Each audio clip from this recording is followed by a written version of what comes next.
todo mistério existe, teoricamente, uma explicação. Todo objeto veio, um dia, de algum lugar, pertenceu a alguém. Nossa missão como detetives da história é chegar nas versões reais, em casos de norte a sul do Brasil. Vamos mergulhar em universos estranhos, períodos nebulosos da história, e não sairemos de mãos vazias.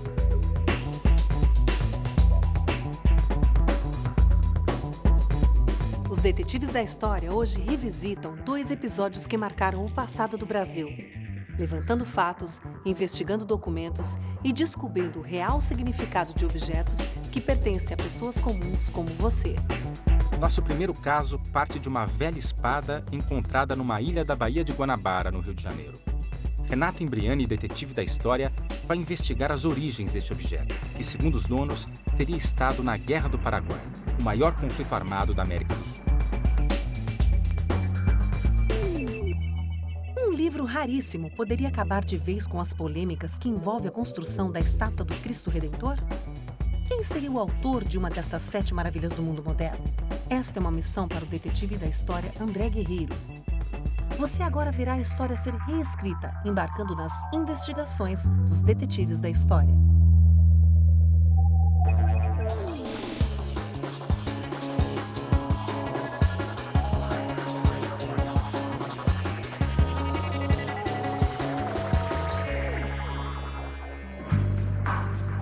A história do nosso país é marcada por poucos embates militares. E quando se fala em guerra no Brasil, logo pensamos na Guerra do Paraguai, que foi o maior conflito armado da América do Sul.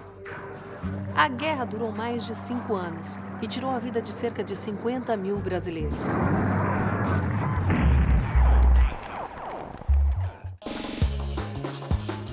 Eu sou Renata Imbriani, uma detetive da história. E quero descobrir se a velha espada em poder de uma família no Rio de Janeiro por 2 gerações pode ter sido usada pelo Exército Brasileiro na Guerra do Paraguai. João Batista Lima Júnior está na ilha de Paquetá, no meio da Baía de Guanabara, com a arma, e tem uma pergunta importante para me fazer. João, difícil de achar, hein? Nossa, andei essa ilha toda. Que aqui fica meio afastado da ponte. João, você me trouxe até aqui. E o que você realmente quer descobrir? Na minha infância, eu passava férias em Paquetá. E eu me lembro de uma conversa do meu pai, que essa espada era da Guerra do Paraguai.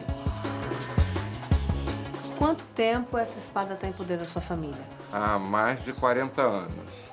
E eu queria saber realmente da história dessa espada. Fácil não vai ser, João. Mas tenho certeza que esse mistério será desvendado. A espada era usada pelo jardineiro para capinar o mato da casa de férias, e o pai de João Batista ofereceu uma foice em troca. Assim, a arma mudou de mãos pela última vez em meados dos anos 60. Bom, essa arma é muito diferente. Já analisei muitas armas, mas nenhuma parecida com essa. É uma peça muito rara. Está muito castigada pelo tempo, existem muitas marcas, a lâmina solta, deve ter muita história.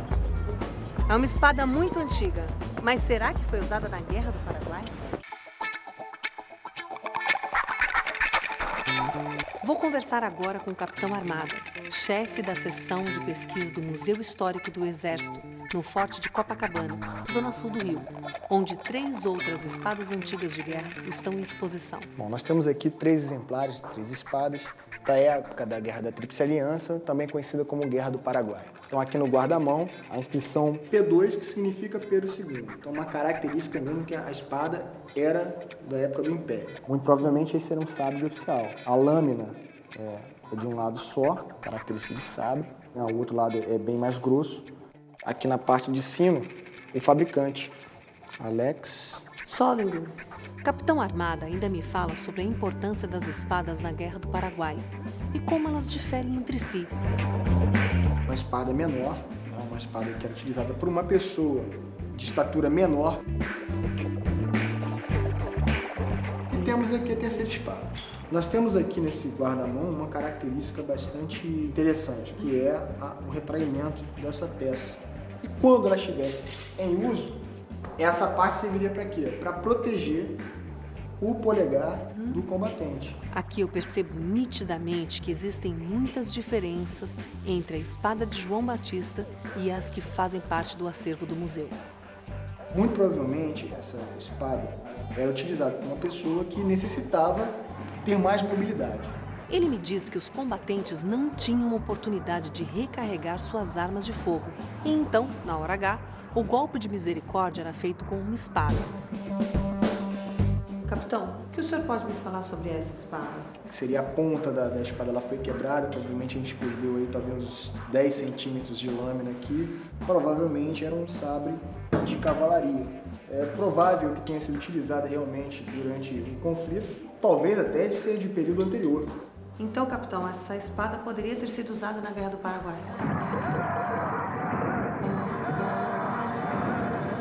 Qual a procedência dessa espada mesmo?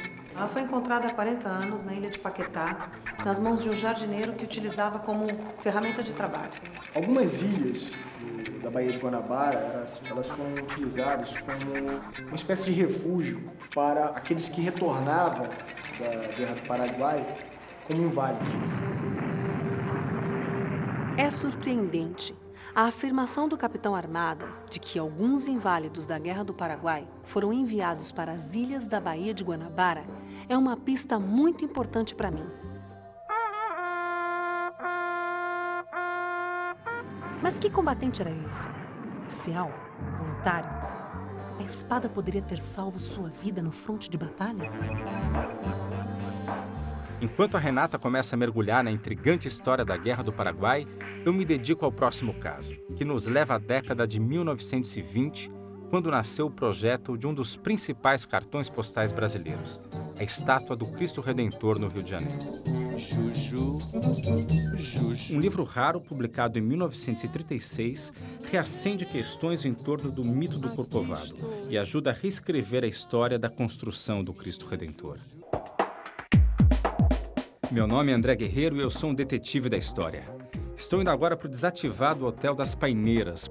É lá que a dentista Lúcia de Luiz parece ter um documento muito importante para me mostrar. Doutora Lúcia, por que esse lugar aqui, esse espaço, é tão importante para a história da sua família? Aqui trabalhou meu avô, né? Desde 1918, ele era chefe da estação do Corcovado. Quando o Cristo foi construído, ele acompanhou, ele era responsável pela logística do transporte das peças até lá em cima. Me fala sobre o livro que sua avó escreveu. Ele escreveu esse livro descrevendo todo o processo de construção do Cristo, né? E homenageia algumas pessoas.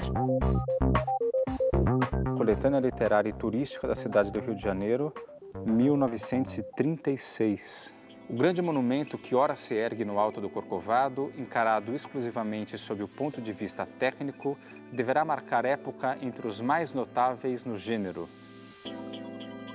O Rio Maravilhoso. É uma cópia, porque esse livro é um livro raro, ele se perdeu no tempo. Então, conseguimos fazer uma cópia e a minha mãe fez uma dedicatória para mim e para o meu filho. Querida Lúcia e Daniel, seu avô deixou antes de você vir ao mundo essa relíquia que nunca poderemos esquecer, o Rio Maravilhoso. Doutora, o que é que você quer descobrir? Gostaria de saber qual é a verdadeira autoria desse projeto do Cristo, porque meu avô descreve no livro dele que o engenheiro responsável por essa obra é o Dr. Heitor da Silva Costa. E a gente ouve muitas histórias aqui no Rio que essa estátua foi projetada por um francês. Eu posso ficar com a cópia do livro? Pode. Tá.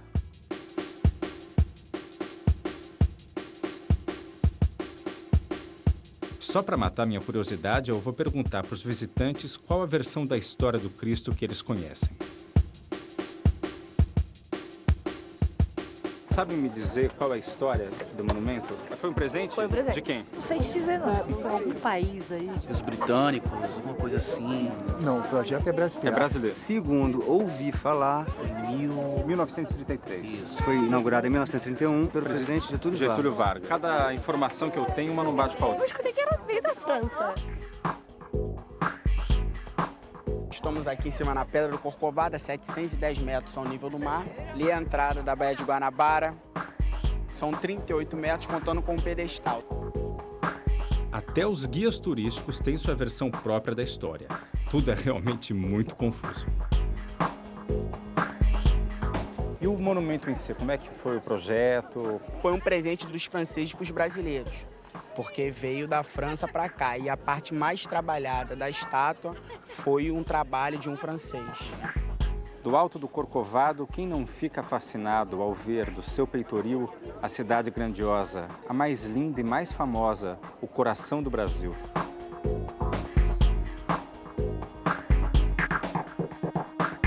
O Morro do Corcovado realmente é o local ideal para um monumento com essa imponência. O Cristo de braços abertos parece abraçar e proteger toda a cidade lá embaixo. É completamente impossível imaginar esse morro sem essa estátua.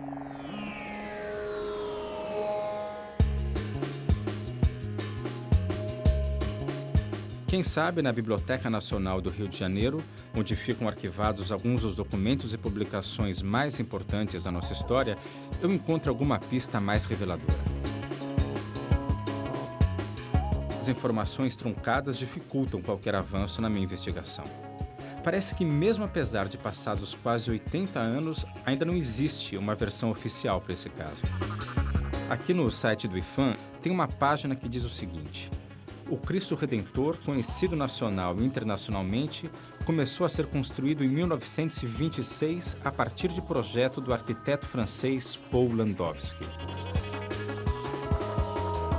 O site oficial da Prefeitura do Rio de Janeiro não diz absolutamente nada sobre a autoria da obra. O Trem do Corcovado mantém uma página na internet que conta toda a história da eleição do Cristo como uma das 7 maravilhas do mundo moderno, mas nenhuma linha sobre quem a construiu. A imprensa também parece ter feito uma verdadeira salada com os fatos através dos anos. Opa, Cristo Redentor. Perfil de gesso da cabeça do Cristo, em tamanho de execução modelada pelo estatuário Paul Landowski e montada no Rio de Janeiro. Não tem sequer uma palavra sobre o Heitor. Nada do Heitor. A autoria da França e do presente da França faz sentido, o que está aqui.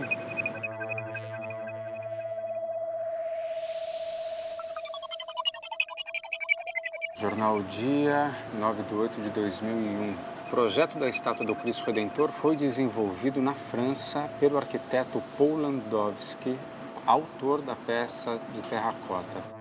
Paul Landowski era um dos maiores expoentes da escultura na Europa e tinha mais de 40 obras espalhadas pelas cidades mais importantes da França. Filho de exilados poloneses, o trabalho deste ilustre parisiense sofreu forte influência das linhas retas e simétricas do movimento Art Deco. É um caso realmente confuso. Quinta-feira, 6 de maio, o Jornal do Brasil. Parente do artista reivindica há mais de um ano os direitos de Paul sobre a obra. É preciso saber se o artista francês cedeu a autoria da obra para o governo brasileiro. Em 1923, o governo realizou um concurso para a construção do Cristo e o projeto escolhido foi o do engenheiro Heitor da Silva Costa. O desenho final foi do artista plástico Carlos Oswald e a execução do Paul Landowski. Bom, tem 3 nomes aqui. Está confuso mesmo. Olha, eu confesso que eu estou saindo aqui da Biblioteca Nacional mais confuso do que como eu cheguei.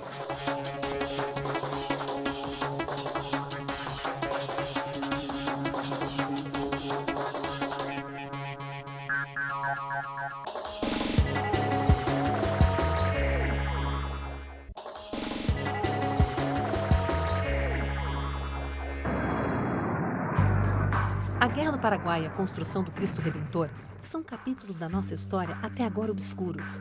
As pistas deixadas em um livro raríssimo contam um pouco da história da construção do Cristo, mas parece que André continua confuso sobre a autoria do monumento. O trabalho de um detetive precisa ser realmente minucioso. Espero que ele consiga pistas mais concretas do que os antigos jornais e suas várias versões sobre o mesmo fato. Enquanto isso, sigo de espada em punho as pistas do Capitão Armada. Ele me disse que ex-combatentes inválidos da Guerra do Paraguai foram mandados para ilhas da Baía de Guanabara. Ok, mas eu preciso saber que combatente era esse, se era um oficial ou um voluntário. se ele poderia ter usado essa espada para salvar a sua vida. E mais, se de fato essa espada esteve em combates entre o Brasil e Paraguai. Vou buscar mais informações com o historiador Vitor Isaacson. Ele é profundo conhecedor do período da história brasileira em torno da Guerra do Paraguai. Como era o exército brasileiro nessa época? Um exército nacional, pela primeira vez, porque a Guerra do Paraguai reuniu os soldados conscritos, que eram aqueles recrutados à força, os voluntários da pátria, os guardas nacionais designados e os libertos, que eram alistados. Qual era a cara desse exército brasileiro? A cara de qualquer exército que represente a população em geral, ou seja, os segmentos mais pobres, portanto havia uma predominância de afrodescendentes. Existe algum racismo no fronte? A imprensa caricata paraguaia retratava frequentemente o exército brasileiro como um exército de macacos e o imperador como o grande macacão. Quando passou a faltar contingente para ir ao fronte lutar pelo Brasil, surgiram os chamados voluntários da pátria. Os voluntários foram criados em janeiro de 1865. Ou seja, menos de um mês após a invasão paraguaia a Mato Grosso. Eram uma organização diferenciada dentro do Exército. Os voluntários se acenavam com vantagens. Salários melhores, gratificações, pensões, acesso à terra. Esse movimento capturou principalmente as pessoas que se voluntariaram nos 2 primeiros anos da guerra. Posso ter em minhas mãos um objeto histórico importante? Pode. Até porque não havia uniformidade na utilização de armamentos, tanto pelo Exército Brasileiro quanto pelo Exército Paraguaio. Além disso, as armas tenderam a mudar de mãos, na medida em que o saque e a pilhagem eram comuns e a escassez era permanente. As armas têm essa questão de que ao longo da guerra elas vão sendo democratizadas. Então, pelo que ele diz, ela pode ter estado nas mãos de um soldado paraguaio. E ao invés de salvar, pode ter matado um brasileiro. Num determinado momento da guerra, é possível que ela poderia ter sido utilizada por um ex-escravo. Como um ex-escravo pode ter ido parar no fronte de guerra? A história vai ficando cada vez mais confusa quando Vitor me esclarece mais um ponto. Quando a Guerra do Paraguai atingiu seu apogeu, os senhores de engenho foram estimulados a enviar seus escravos para o fronte, em troca de benesses.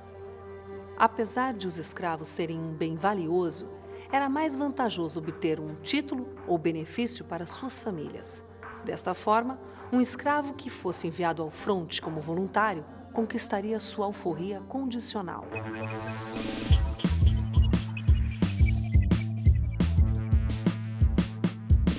Vou agora fazer uma viagem no tempo e visitar uma fazenda colonial no interior do estado do Rio de Janeiro, de onde teria saído um contingente completo que acabou lutando na guerra, como parte dos voluntários da pátria. O professor Roberto Freitas mantém viva a história dessa fazenda e conta casos curiosos de um período nada brilhante do nosso passado. Bater as botas, né? Veio essa origem, quando a pessoa morre, veio da Guerra do Paraguai, que os escravos iam calçados para a guerra, não estão acostumados, eles andavam descalços, né? E acabavam as botas batendo e eles caíam e acabavam sendo mortos. Roberto então me mostra um documento valiosíssimo e muito revelador da maneira como os escravos eram tratados. Roberto, isso aqui é um documento raríssimo. É difícil, inclusive, de ler isso aqui. É uma raridade. É um documento da venda da fazenda da neta do barão para o sogro dela, que é o barão de Vargem Alegre. Consta os nomes de todos os escravos, de todos os bens da fazenda. Escravo era considerado um bem precioso. E os escravos não tinham sobrenome, olha só. Napoleão Preto, né? Marcelina Preta. Elias Preto. Eustáquio Preto. Diogo Preto. Dúlcio Preto. Daniel Preto. Uma lista revela quais os escravos que foram mandados para a guerra para o benefício de seus senhores. É bem possível que um deles tenha conquistado sua alforria condicional empunhando esta espada. E depois tenha trazido a espada como um troféu de guerra para a ilha de Paquetá. Mas ainda sei muito pouco sobre ela. Será que ela é mesmo tão antiga quanto parece? Enquanto a Renata segue levantando o perfil dos exércitos do Brasil e do Paraguai, minha investigação também aponta para uma disputa internacional delicada: Brasil ou França? A quem realmente cabem os méritos pela estátua do Cristo? Preciso entender melhor essa relação Rio-Paris. Preciso entender por que, de tudo que tive acesso até agora, muitas publicações adotam a versão afrancesada da história e sequer mencionam o nome de Heitor da Silva Costa.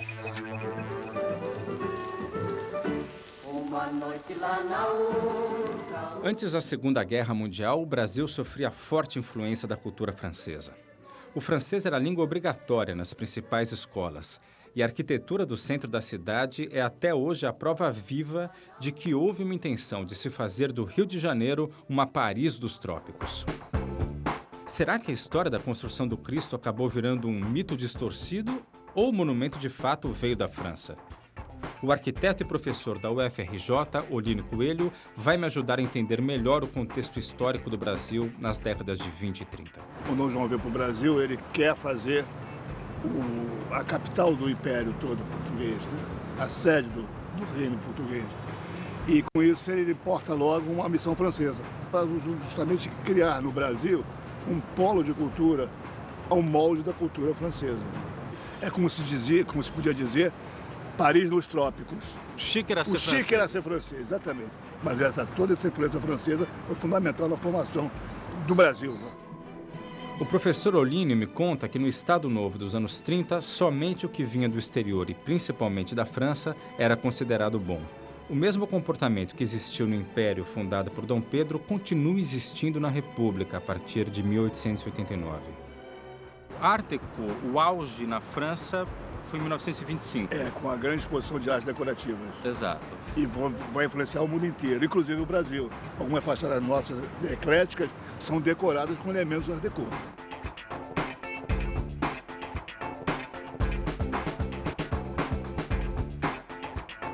Então, em 1930 já existe essa presença da Art Deco no Brasil. Perfeito. Né? E o Cristo, que é de 31, o que tem a ver com essa história? O Cristo tem essas características do Art Deco parisiense. Por quê? Porque, inclusive, é um modelo de estatuária que é para ser visto de longe. Então, realmente, ele tinha que ser uma composição de natureza muito simples, né? Então, o Art Deco fez o quê? Ele simplifica as linhas, usando linhas retas. O Brasil teria tecnologia, profissionais capacitados para que pudessem fazer essa obra sozinhos? O Cristo é uma estrutura de concreto armado, que no Brasil, em 30, já era realmente muito desenvolvido. O concreto armado no Brasil é de excepcional qualidade. Então, o que acontece no Rio é que nós tínhamos profissionais para isso. Será que um brasileiro teria sido capaz de conceber e produzir um monumento de tamanha complexidade? Mas quem seria o responsável por esse desafio de escultura, engenharia e arquitetura?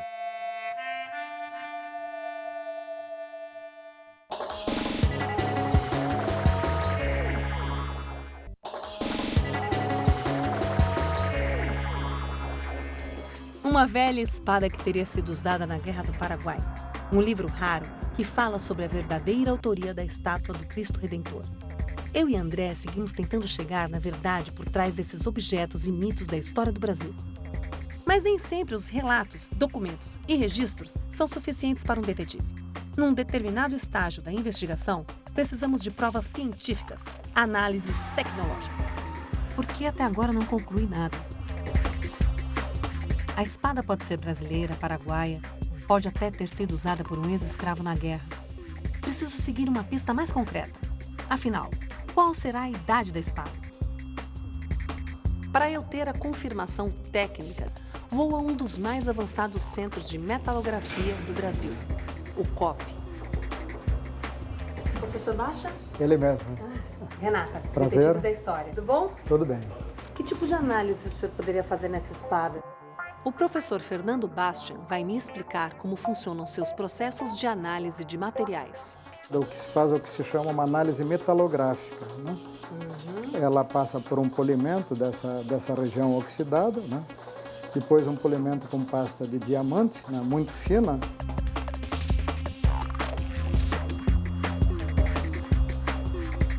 E ao microscópio a gente pode observar, né, pequenas partículas que são impurezas. Não tem como me dizer mais ou menos a idade dessa espada, quando ela foi fabricada? As inclusões, elas trazem um pouco da idade dessa espada, né? Um aço hoje para a espada não teria todas essas impurezas, né? Mostra que é um material antigo, né? E dificilmente, na época da Guerra do Paraguai, o Brasil teria essa tecnologia aqui, né? Agora eu sei que essa espada é de uma época anterior à Guerra do Paraguai, mas que não foi fabricada no Brasil e tampouco foi produzida no Paraguai, já que não havia tecnologia suficiente para isso na América do Sul no início do século XIX. Mas então, de onde pode ter vindo essa relíquia?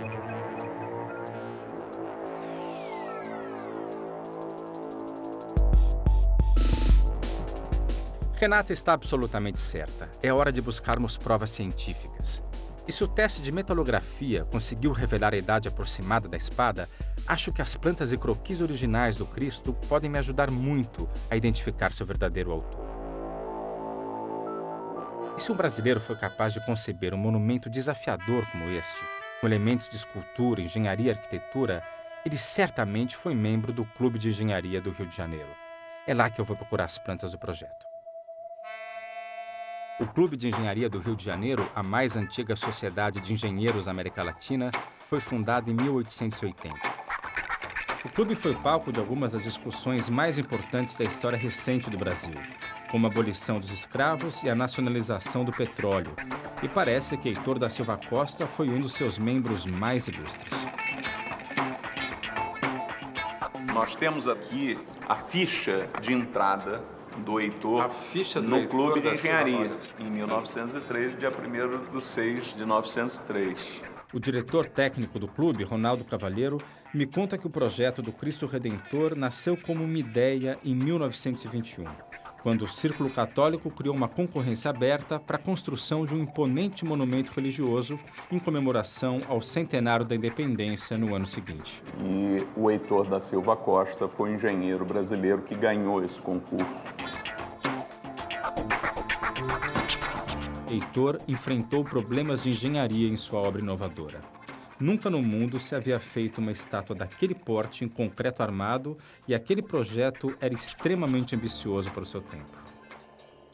Então, esse era o projeto original? Isso, esse era o projeto original. Um globo nas mãos? Um globo nas mãos e a cruz, segurando a cruz, sem braços abertos. Foi exatamente a partir daí que ele começa uma busca que chega no Cristo de braços abertos.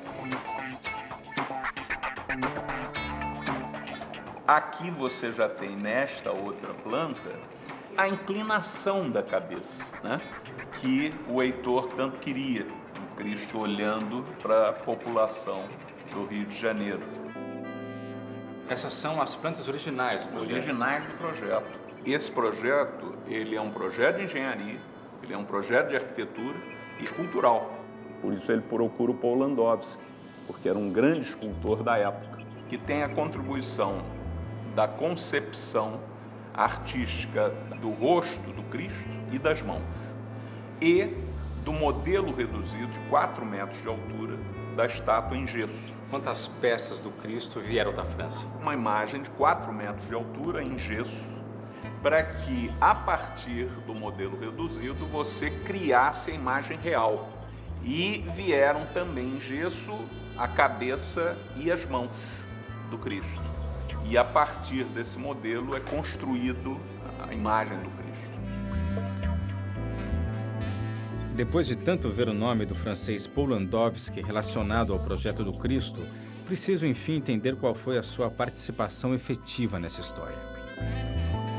Esse daqui é o Paul Landowski. O Heitor aqui no centro. O Heitor aqui sentado. É uma foto, no mínimo, simbólica, né? Com certeza. O Heitor está sentado no centro da foto, com toda a equipe do Landowski atrás dele. Ele é a peça central. Ronaldo me disse que uma figura-chave na história do Cristo foi o cardeal Sebastião Leme, que promoveu entre 2 e 9 de setembro de 1923 a Semana do Monumento, quando todas as paróquias do Brasil dirigiram suas doações para a execução do Cristo Redentor. Todo o dinheiro usado na construção do Cristo veio dos fiéis. Ronaldo me dá o contato de Bel Noronha, bisneta de Heitor da Silva Costa, que parece ter reunido documentos importantes na tentativa de reescrever a história do Cristo do Corcovado através de um documentário. Levei o livro da doutora Lúcia para ela dar uma olhada. Você conhece esse livro? Conheço, é maravilhoso. O livro teve uma tiragem muito pequena, né? Você acha que é um livro com uma fonte confiável de informação? Eu acho totalmente. Na verdade, eu até estava até um tempão que eu não vi aqui. Estou vendo aqui uma foto do Heitor com o Cardeal Leme. Quais eram as histórias que você costumava ouvir na infância sobre o Corcovado? Não era uma coisa que se falava muito lá em casa, assim. Quando se falava, quando começou a ser falado, a minha mãe dizia, vovô fez o Cristo. Como é que tem sido esse teu processo de reescrever a história em cima de um caso que, na verdade, ficou tão confuso? Fui aprendendo no correr. Eu também, de repente veio em pedaços, sei lá, não entendia, não sabia o que era, entendeu? Também não sabia direito o que meu bisavô tinha feito. Então, na verdade, era um quebra-cabeça. E quem colou pedrinha sabão sabia da pedrinha sabão. O engenheiro que visitou sabia da engenharia, que era bacana não sei o quê. O outro, ninguém sabia a história inteira, não tinha a história inteira, entendeu? Quais têm sido as maiores dificuldades que você tem encontrado nesse processo? A dificuldade de achar material, assim, muito pouco material, muito pouco. Sorte que se o Heitor não tivesse deixado o que ele deixou, não tinha história. Mas o verdadeiro tesouro da pesquisa feita por Bel Noronha estava guardado dentro de um pequeno banheiro no seu apartamento. Todo o material mais importante do Cristo está aqui. Olha que maneiro que eu consegui. É a pedrinha sabão original, olha só. Ela foi toda cortada e colada pelas senhoras da Sociedade Carioca. Tá vendo? Eu tô vendo que tá tudo organizadinho em caixa, você sabe o que tá onde, né? É um tesourinho, assim. Tá aqui, é um banheirinho, mas está guardado. Aqui tem os escritos todos do Heitor. Aqui, por exemplo, isso aqui ó, é uma carta do Heitor. A serenidade ao dormir já é hoje perturbada por insônias, onde medito sobre a finalidade desse empreendimento. Heitor da Silva Costa aqui. É impressionante. Eu nunca achei que fosse sair tanto documento daquele banheirinho. É tanta coisa que nem eu mais sei o que está onde, entendeu? Foi um trabalho devocional, cara. Eu acho que todas as pessoas que trabalharam nessa obra tiveram essa entrega. O Heitor Levi, que foi maravilhoso, que foi o mestre de obra, ficou morando no Cristo, morando. O mestre de obras Heitor Levi era judeu e acabou se convertendo ao cristianismo durante a obra. Tamanho foi seu envolvimento que reuniu retratos de todos os seus parentes e colocou dentro do coração do Cristo. Tá vendo? Aqui é um cartão postal de época também, ó. Vê que você consegue ler com essa tua bate-lupa. Projeto Construção Heitor da Silva Costa. Aqui, na verdade, esse livrinho foi um livrinho que o Heitor fez. São todos os recortes de jornal que tiveram de 1921 a 1923, falando de todo o processo de criação do Cristo, né? Tá vendo? Foi aprovado o projeto Silva Costa para o Monumento ao Cristo Redentor no Corcovado. Aí você vai com vários. Aqui é o primeiro projeto, tá vendo? Isso aqui é uma defesa do Heitor, não é isso? Isso. É uma defesa que ele fez a um senhor chamado Jacinto, onde essa pessoa dizia que o primeiro projeto dele não era dele, sim do escultor que fez a maquete. Já do primeiro projeto, quer dizer, as pessoas já não entendiam desde o início, né? Olha, Vossa Senhoria compreende que, exercendo a profissão de arquiteto, deve-se me atribuir competência para fazer o meu monumento. Certamente não sou modelador e assim não posso modelar as figuras que desenho, mas os projetos não são nem dos desenhistas, nem dos modeladores que vão executá-los, mas do artista, que tem a concepção, faz o esboço e corrige a execução. Uma autodefesa perfeita, perfeita, né? E no caso do Cristo, não só a autoria, como a construção. Ele também foi o responsável pela obra. Mas qual seria a prova final, assim, um documento final e irrefutável de que o seu bisavô foi o criador do monumento do Cristo Redentor? São vários, eu acho que são vários, são todos escritos, são todas as cartas. Ele participou da escultura, ele participou dos cálculos estruturais, enfim. E um documento onde ele cede esses direitos para a igreja. Onde está esse documento? Está na mitra.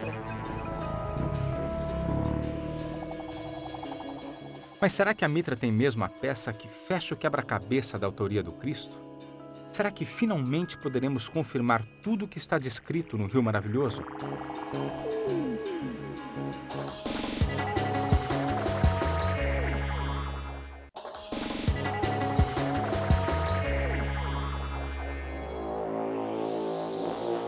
detetive precisa estar amparado por provas consistentes, sim, mas também deve investir e confiar na sua intuição. André está confiante de que irá colocar um ponto final na polêmica que envolve o monumento do Cristo Redentor.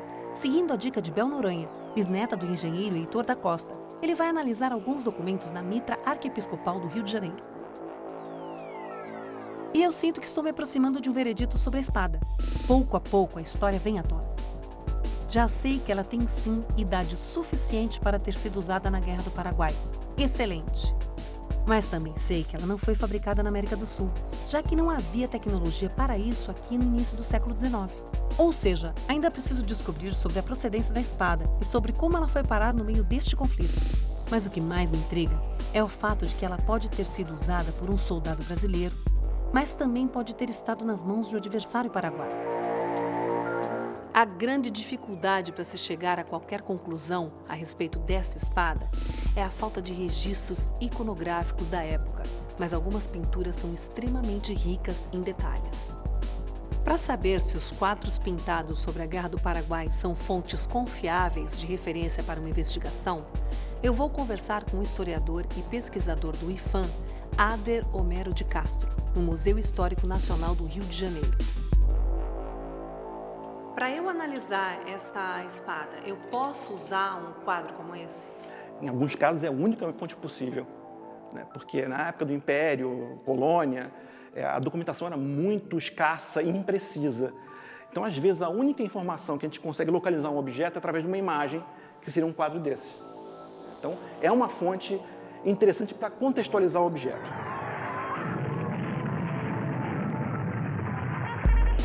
O maior conflito que houve na América do Sul foi a Guerra do Paraguai. E logo após a vitória, o imperador encomendou diversas obras a pintores famosos para retratarem as grandes vitórias da guerra. Este aqui é uma delas, que é o combate naval do Riachuelo. Ele é um quadro para fazer esta celebração. Tem essa coisa do realismo misturado com a alegoria. Sendo que a alegoria é o elemento mais importante. Ele é uma fonte mais ideal para ver como é que o Estado Imperial se via naquele momento. Adler comenta que o pintor teve a intenção de ilustrar um combate entre civilização e barbárie. O Brasil é pintado como a civilização, com soldados uniformizados, e os paraguaios, ilustrados como oficiais sem camisa, são representados como bárbaros. E como é que o artista chegava a essa riqueza de detalhes quando ele ia reproduzir um evento como esse? As fisionomias eles eram particularmente cuidadosos. Então, interessava glorificar o Barroso, o herói nacional. Então, aquilo ali é o retrato dele, tal como ele era. Se no quadro, no geral, como um todo, ele não é fidedigno, nos detalhes ele é muito preciso. O pintor esteve no Paraguai, fez croquis dos retratos, das faces, das armas que eles usavam, detalhes de uniformes. Adler, você acha muito difícil encontrar essa arma reproduzida em um desses quadros? Essa espada não está representada nele, mas ela aparece em outras fontes iconográficas, que nós chamamos a imagem do período. Então ele aparece uma arma muito semelhante no quadro A Batalha do Havaí. Adler me mostra uma reprodução do quadro A Batalha do Havaí, de Pedro Américo, em alta definição. É impressionante a riqueza de detalhes. O quadro ele mostra, do ponto de vista da museologia, uma série de informações sobre os objetos que estavam em uso. Aparece um soldado paraguaio disparando uma pistola muito antiga, enquanto um oficial brasileiro aqui ele já está usando um revólver de repetição, de 6 tiros. Por exemplo, esta espada que o general Osório está usando é uma espada do estilo brasileiro. Cada país tinha seu estilo próprio. E quando eu menos espero, Adler me faz uma revelação surpreendente. Se você pegar a espada da pesquisa, você vai ver que uma arma muito semelhante foi retratada na mão dos paraguaios. Ela aparece aqui em primeiro plano. Se você for ver, ela tem o mesmo tipo de guarda, que chama-se guarda de estribo, que é uma arma de cavalaria. Ela aparece bem evidente e em situações de destaque. Isso é um indicativo da origem da peça. Esse é um tipo de arma que no Brasil já estava obsoleto, já não usava mais. Uma possibilidade grande que existe é que fosse uma arma trazida como lembrança, um troféu de guerra particular de um soldado para um oficial. Isso era muito comum. Até que uma das minhas perguntas, enfim, é respondida. Adler me afirma que esse tipo de espada era fabricado na Inglaterra naquela época. Então, essa espada percorreu um longo caminho até chegar à América do Sul. Adler, aqui a gente vê que ela está na mão de um paraguaio, certo? Como é que essa arma fabricada na Europa veio parar na mão do paraguaio? Esse tipo de espada inglesa deixou de ser fabricada em 1830, foi substituída por outro modelo, mais parecido com o que o brasileiro usava. Então, o que a Inglaterra fez? Ela vendeu os estoques de espadas velhas para todo mundo. E muitas foram parar na mão do Paraguai, que usou até o final da guerra. Seguindo cada pista que eu consegui reunir, eu posso concluir que esta espada foi fabricada na Inglaterra antes da década de 1830, até que ficou obsoleta na Europa. Foi então vendida para o Paraguai como sucata de guerra, e lá ficou armazenada por anos, até o início da guerra contra a Tríplice Aliança.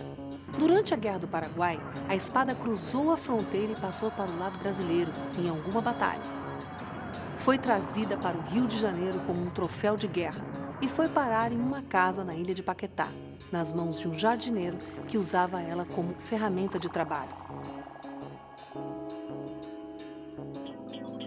Agora só me falta levar a conclusão da minha investigação para o dono da espada.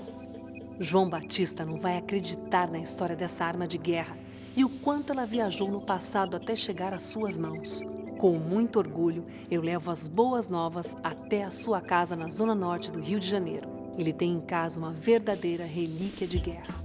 Obrigado pela pesquisa de vocês e agora tenho certeza e posso passar para os meus filhos o que meu pai me passou, né, que essa espada, então, esteve na Guerra do Paraguai.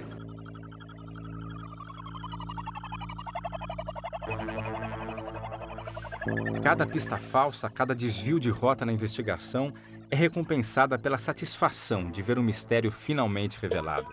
Excelente trabalho, Renata. Bom, pelo que Abel me disse, parece que eu estou prestes a colocar as mãos na prova final sobre a autoria do Cristo. São documentos de cessão de direitos guardados na Mitra Arquiepiscopal do Rio de Janeiro. Mas só estarei convencido vendo de perto este documento, devidamente assinado pelo Heitor da Costa. A Mitra é a responsável pela administração dos bens da igreja na cidade e foi alvo de um processo dos sobrinhos netos de Paul Landowski recentemente. A família do Paul Landowski estava reivindicando os direitos de imagem. O professor Landowski teve uma participação importante. Ele é um colaborador, eu não tenho a menor dúvida, porque era um estatuísta de renome, mas daí ele ter autoria é bem diferente. Abel Noronha também me disse que existe um documento em que o Heitor abre mão dos direitos autorais da criação do monumento em favor da igreja. Esse documento existe? Existe. Esse documento, para mim, seria o veredito final. Você tem esse documento? Tem. Aqui? Aqui, tá aqui.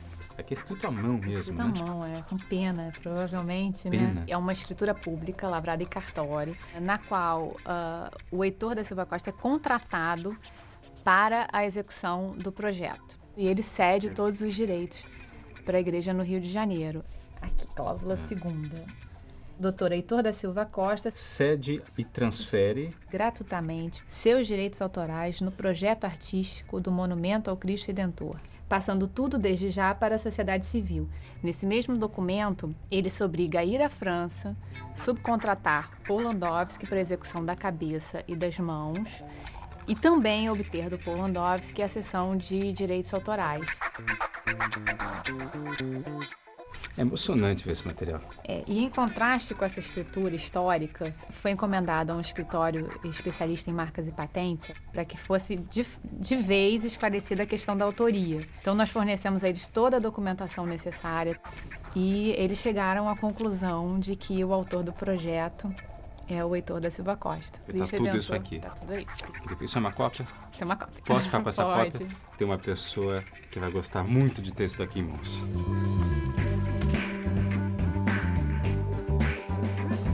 Com um documento incontestável em mãos, eu agora vou dar as boas novas para a doutora Lúcia.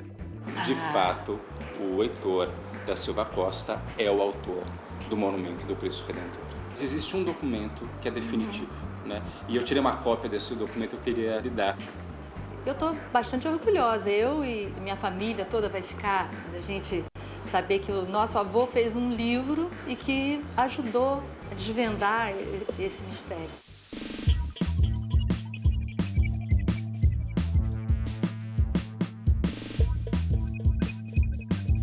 Finalmente, de uma vez por todas, a história do Cristo foi esclarecida. Nada do que está lá em cima do Morro do Corcovado veio de fora do Brasil. E Heitor da Silva Costa foi mesmo o autor e construtor do monumento ao Cristo Redentor.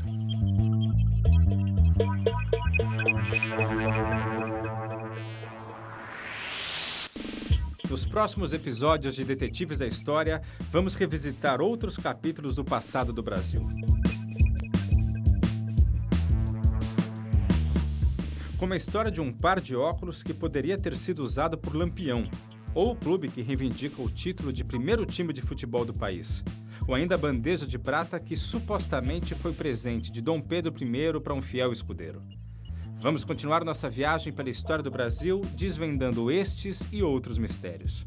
E se você também possui um objeto que pode ter valor histórico ou conhece um mistério relacionado a algum evento do nosso passado, então você pode ser um detetive da história. Acesse o site e conte pra gente o seu caso. Até a próxima!